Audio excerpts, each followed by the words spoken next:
莫里森的哥哥刚刚去世，可让所有人都没想到的是，哥哥的遗嘱里竟留下了这么一句话，他希望莫里森能继承自己的2个妻子。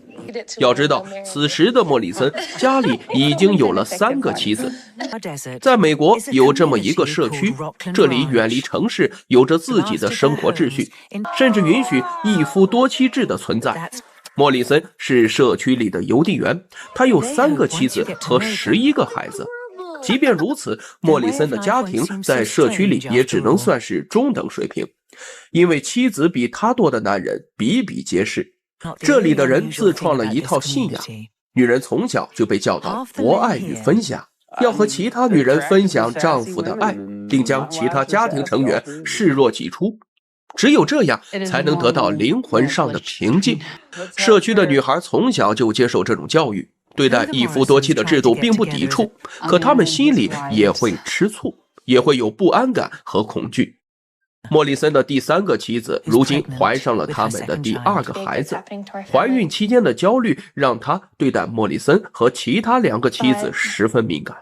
莫里森要轮番到每个妻子的房中睡觉，今天轮到的是老2。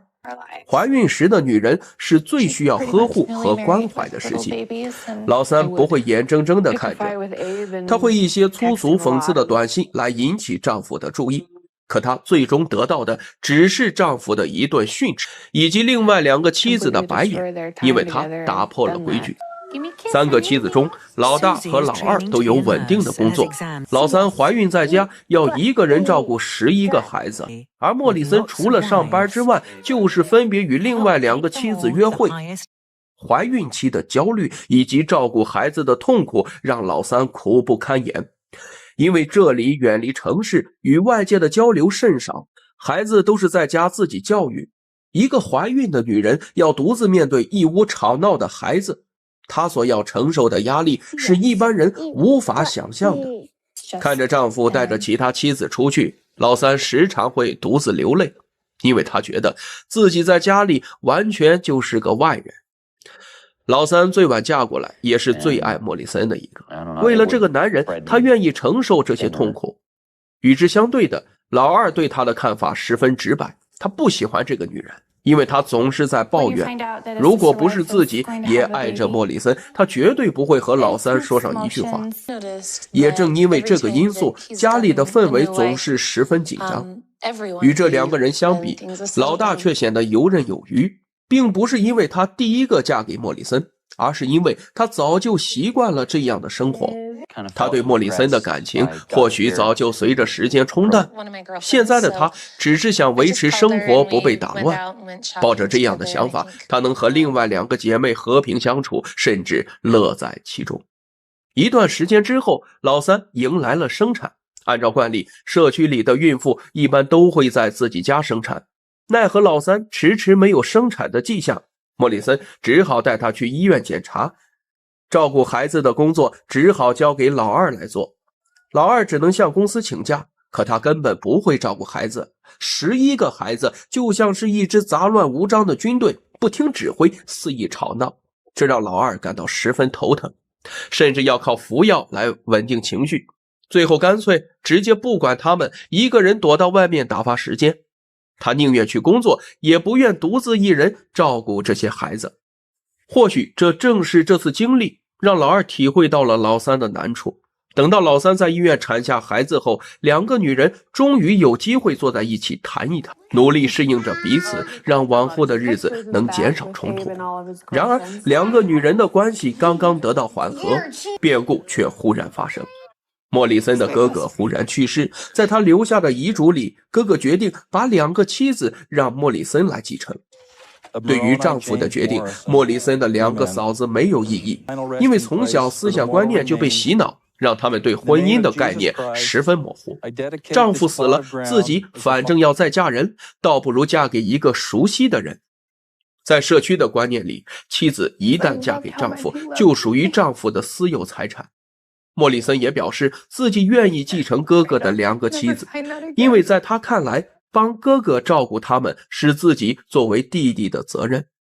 虽然莫里森说的大义凛然，可他的3个妻子对此却表现得十分抗拒。即便是对生活看开的老大，也不愿现在的生活被2个外来人打破，更别提老二和老三了。老二想了很久，还是向莫里森表达自己的反对，结果可想而知。莫里森把这看作是一种责任，义正言辞地训斥了老二。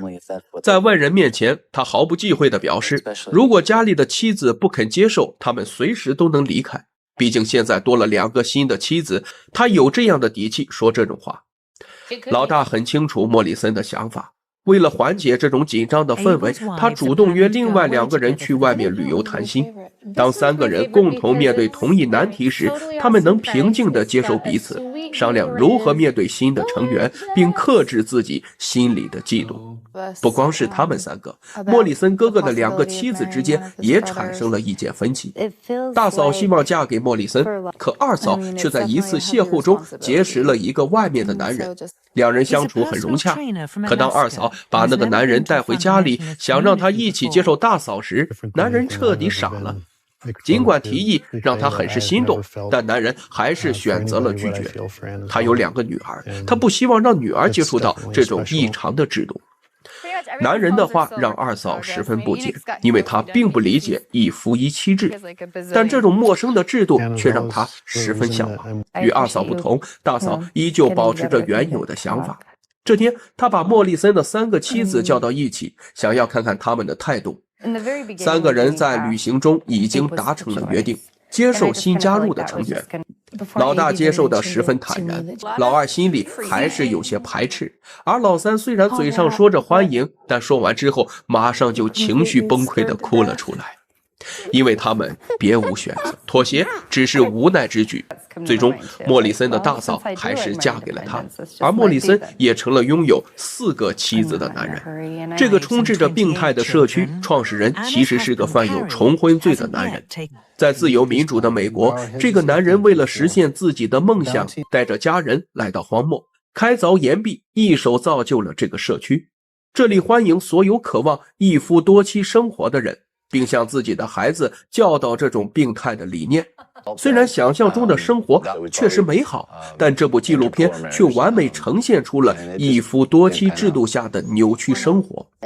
男人享受制度，将妻子当作私有财产，而妻子被迫迎合制度，整日生活在痛苦之中。他们甚至还要不断催眠自己，让自己更多去爱丈夫，以此来平复心中的不平衡。想要在这种环境下生活，只能像莫里森的大妻子一样，从心底对丈夫无感，甘于维持这样的生活。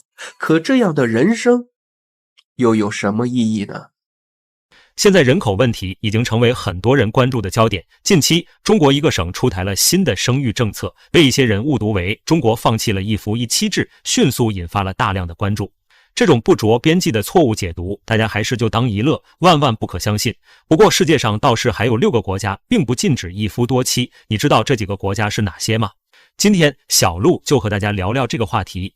在文明国家，通常情况对婚姻的界定是一夫一妻。新中国成立后，中国政府颁布婚姻法，严格实施一夫一妻制度，甚至严惩了其他不合理的婚恋关系。时至今日，一夫一妻已经成为中国人对婚姻的一种认可的形式。不过，在相当长的一段时间里，中国曾实行过一夫多妻制度，男人可以拥有3妻4妾。随着社会的发展，男女平等已经成为大家追求的焦点，这种落后的制度也不复存在。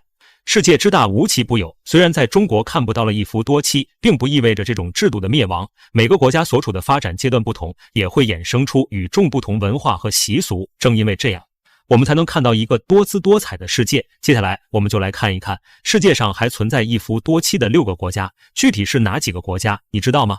世界上绝大多数的国家实行的都是一夫一妻制，仅有少数的国家依旧保留了一夫多妻制度。不管怎样，面对这样的制度，我们不能评价究竟是好是坏，毕竟每个国家都有自己特殊的条件，实施这样的制度有其必然性。现在看来，允许一夫多妻的国家主要集中在非洲大陆，公开允许这样婚姻制度的非洲国家有埃及、尼日利亚、刚果、南非等国家。这些国家基本上都是非洲大陆上文明比较发达的国家，却依旧允许存在一夫多妻，很大程度上是由于当地的特殊文化条件和经济因素造就的。这些国家采取这样的婚姻制度也是无奈之举。亚洲的叙利亚和文莱也允许一夫多妻，这两个国家之所以允许这样的陋习，主要是由当地独特的婚姻观念导致的。只要经济允许，男人娶几个妻子不会被世俗当作异类，而且当地女人也愿意自己的丈夫多娶几位老婆，导致当地的法律允许一夫多妻的现象出现。如果是生活这里，估计很多男人会非常的幸福。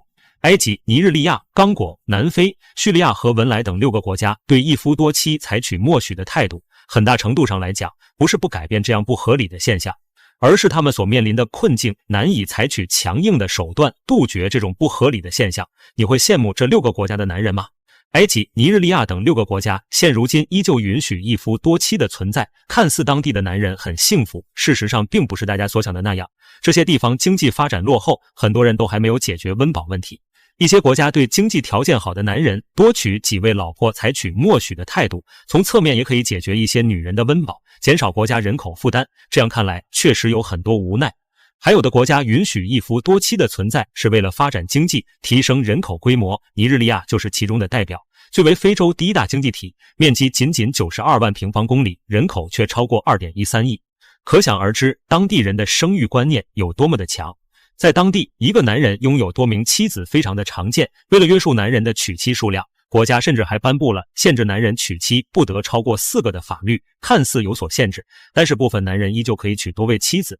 一夫一妻与一夫多妻其实都是符合各个国家实际情况的婚姻制度。虽说一夫多妻对女性似乎不友好，但既然丈夫对这样的现象采取默许的态度，说明有很多现实问题远比男女平等要棘手，只有其他条件都合适的时候才会解决这种不和谐的现象。你认为一夫多妻好吗？欢迎留言评论。本期内容到此结束，关注小鹿科普，分享有趣科普知识，下期更精彩。